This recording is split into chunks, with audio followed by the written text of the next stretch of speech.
أمها كانت في القصر الرئاسي وهي ورا القضبان في قضية آداب. الحاجة زيزي آخر اسم نطق بيه مبارك، بياعة فراخ وكوافير حريمي، وهي اتجوزت في السر واتهموها بعلاقات مع رجال أعمال أثرياء. الصندوق الأسود لوفاء عامر. أصبح اسم الفنانة المصرية وفاء عامر حديث الساعة في مصر، من تهم تجارة الأعضاء لغسيل الأموال لعلاقات مريبة بتيك توكرز مدانين أمام القضاء لإشاعات إنكارها لنسب بنتها لفتح ملف دعارة قديم. حتى مشاهدها الجريئة في بداياتها الفنية طلعت تاني دلوقتي محل هجوم واسع عليها ومطالبات كتير بفتح تحقيق معاها. ومن هنا اتفتح الصندوق الأسود لوفاء عامر، واللي رغم إن القضاء قال كلمته وبرأها ودلوقتي ما تمش توجيه أي اتهام رسمي ليها، إلا إن الجمهور نصب المحاكمة ويمكن نطق بالحكم وأعلن العقوبة. ولأن وفاء عامر فنانة حياتها مليئة بالأسرار، الجمهور كشف الكثير منها حياتها الشخصية ونشأتها البسيطة واللي كانت محل انتقاد واسع.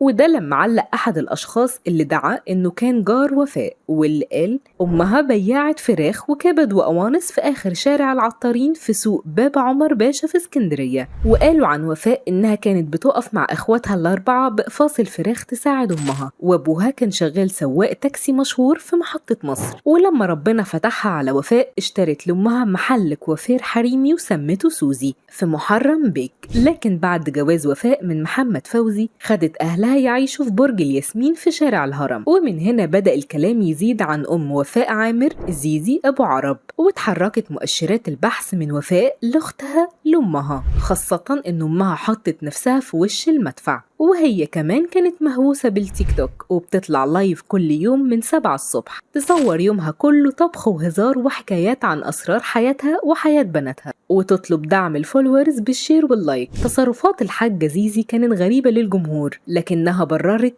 إيه اللي يخلي نجمة كبيرة زي وفاء عامر زوجة المنتج الكبير محمد فوزي مجانين تيك توك. والظاهر إن حب الظهور وراثة في العيلة، لأن التيك توك ما كانش أول مكان تتشهر فيه الحاجة زيزي، لأنها معروفة نشاطها اللافت في جماعة أسفين يا ريس وقربها من جمال وعلاء مبارك، وكلامها عن حبها للرئيس السابق حسني مبارك وإنها آخر اسم نطق بيه قبل ما يموت. وهي لازالت بتزور قبره كل سنة في ذكرى وفاته، ولابسة سلسلة عليها صورته وبتتصور مع جمال وعلاء بكل حب.